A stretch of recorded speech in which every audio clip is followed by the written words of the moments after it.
নমস্কার বন্ধুরা, আমি মীনাক্ষী। স্বাদের ঠিকানার আরো একটা নতুন পর্বে তোমাদেরকে জানাই অনেক অনেক স্বাগত।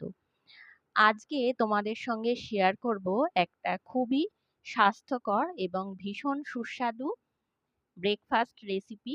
কেবলমাত্র কাঁচা আলু দিয়ে আজকের এই রেসিপিটা আমি বানাবো।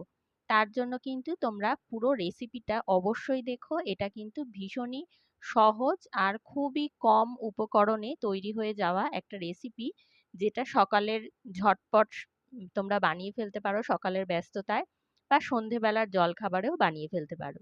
প্রথমেই দেখো, আমি 3টে আলু নিয়েছি। আলুর পরিমাণটা তোমরা ব্রেকফাস্ট কতটা বানাবে তার উপরে নির্ভর করছে। তো প্রথমেই কাঁচা আলুটাকে ভালো করে খোসা ছাড়িয়ে নিয়েছি, তারপরে গ্রেট করে নিয়েছি একদম মিহি, যে মানে গ্রেটারের মিহি অংশটা যেটা, সেইখান থেকেই কিন্তু গ্রেট করবে। আর তারপরে আলুটাকে, গ্রেট করে নেওয়া আলুটাকে খুব ভালো করে জল পাল্টে পাল্টে 3 থেকে 4 বার ধুতে হবে। আলুর মধ্যে যে একটা রস থাকে, মানে আলুর যে রসটা, সেটা থাকলে আলুটা লাল লাল হয়ে যায়, মানে কাঁচা অবস্থায় বেশিক্ষণ রেখে দিলে। তো সেই জন্য সেই আলুর রসটা পরিপূর্ণভাবে কিন্তু ধুয়ে ফেলে দিতে হবে। সেই জন্য আমি এই গ্রেট করে নেওয়া আলুটাকে প্রায় 3 থেকে 4 বার কিন্তু জল পাল্টে পাল্টে ধুয়ে নিয়েছি, যতক্ষণ না পরিষ্কার জল বেরোচ্ছে। তো এভাবে ভালো করে কচলে কচলে আলুটাকে ধুয়ে নিতে হবে। তারপরে একেবারে জল চেপে, জল থেকে একদম ভালো করে নিংড়ে নিয়ে এটাকে একটা অন্য পাত্রের মধ্যে আমি নিয়েছি। আর এখানে দেখো, একটা পেঁয়াজ নিয়ে নিয়েছি। একটু ছোট সাইজের পেঁয়াজ হলে ভালো হতো, তো আমার কাছে এরকমই পেঁয়াজ ছিল, সেজন্য আমি এই পেঁয়াজটা নিয়েছি। এটাকেও গ্রেট করে দেব, কিন্তু এটা পুরোটা দেব না। আমি অর্ধেকের থেকে একটু বেশি পরিমাণে পেঁয়াজটাকে গ্রেট করে নেব। আর পেঁয়াজটাকেও কিন্তু গ্রেটারের যে মিহি অংশটা সেইখান থেকেই গ্রেট করে নিতে হবে। এখানে তোমরা চাইলে পেঁয়াজ বাটাও ব্যবহার করতে পারো। ওই 2 চামচ মতন পেঁয়াজ বাটা যদি ব্যবহার করো তাহলেও কিন্তু হবে ব্যাপারটা। তো যাই হোক, আমি পেঁয়াজটাকে খুব মিহি করে গ্রেট করে নিচ্ছি। আর পেঁয়াজ কুচি কিন্তু না দেওয়াই ভালো, তাহলে এটা যে যেরকম আমি বানাতে চাইছি সেরকম ঠিক হবে না। তো এখানে দেখো, পেঁয়াজটা আমি গ্রেট করে নিয়েছি, অর্ধেকের একটু বেশি পরিমাণ গ্রেট করে নিয়েছি। এবারে এর মধ্যে দিয়ে দিচ্ছি লঙ্কা কুচি। লঙ্কার পরিমাণটা একদমই নিজেদের পছন্দ মতন দেবে, যে যতটা ঝাল খাও। আর এখানে আমি দিয়ে দিচ্ছি বেসন। আমি এখানে এই 2 চামচ মতন বেসন দিয়েছি। বেসনটা দিচ্ছি যাতে করে এটা একটু বাইন্ডিং আসে আলুটার মধ্যে।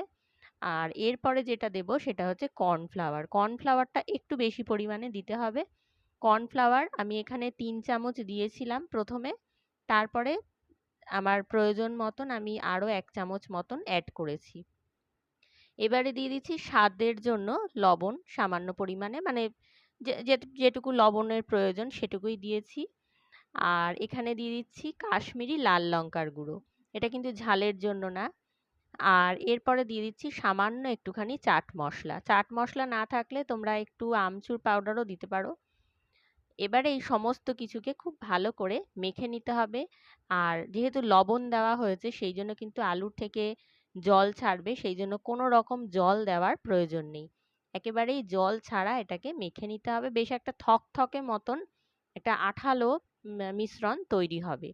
আর বন্ধুরা, আজকের এই রেসিপিটা তোমাদের পুরোটা যদি দেখো তাহলে কিন্তু অবশ্যই ভালো লাগলে একটা লাইক করে দিও। আর নতুন বন্ধু যারা আছো তারা কিন্তু আমার চ্যানেলটা সাবস্ক্রাইব করতে একদম ভুলো না। আর এদিকে দেখো, এই মিশ্রণটা একদম তৈরি হয়ে গেছে, ঠিক এই রকম হবে মিশ্রণটা, বেশ একটু আঠালো মতন আর কি। আর এখানে আমি ফ্রাইং প্যান বসিয়ে দিয়েছি। ফ্রাইং প্যানের মধ্যে অল্প একটু তেল দিয়েছি। মিশ্রণটা মেখে নেওয়ার পরে কিন্তু আর দেরি করা যাবে না, তাহলে মিশ্রণটা থেকে জল ছাড়তে শুরু করবে। তো তেলটা গরম হয়ে গেছে, ভালো করে ছড়িয়ে নেব প্যানের চারপাশে। আর এবারে যে মিশ্রণটা আমি তৈরি করেছি সেই মিশ্রণটা থেকে আমি এখানে 2 চামচ ভরে ভরে এই প্যানের মধ্যে দিয়ে দিচ্ছি, ফ্রাইং প্যানের মধ্যে দিয়ে দেবো। 2 চামচ ভরে ভরে দেবো। তোমরা যেরকম পরিমাণে বানাবে, মানে যতটা বড় করে বানাবে ঠিক সেরকম ভাবেই দেবে। এবারে চারিপাশ দিয়ে এইভাবে একটুখানি এটাকে ফ্ল্যাট করে দিতে হবে, ঠিক যেভাবে আমরা ছিলা বানাই, কোনো কিছুর ছিলা বানাই যেরকম, সেই রকমভাবে এটাকে এরকম চারিদিকে একটু ছড়িয়ে দিতে হবে। খুব বেশি মোটাও হবে না, আবার খুব বেশি কিন্তু একদম পাতলাও হবে না, ঠিক এই রকম একটা থিকনেস হবে।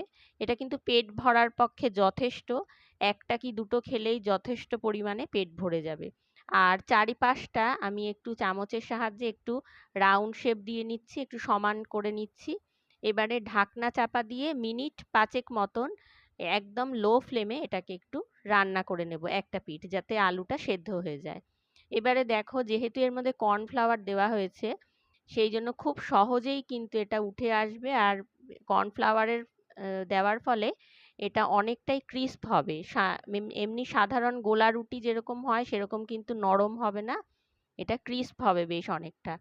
আর আমি একটা দিক উল্টে দিয়েছি, আর তলার দিকটাও কিন্তু একদমই তৈরি হয়ে গেছে, দেখতেই পাচ্ছ। আর এটা কিন্তু বেশ লাল হয়েছে, এখানে আলোর জন্য বোঝা যাচ্ছে না। এটা বেশ একটা লাল লাল ভাব এসেছে, মানে ভালো রকম ভাবেই কিন্তু এটা ভাজা হয়ে গেছে।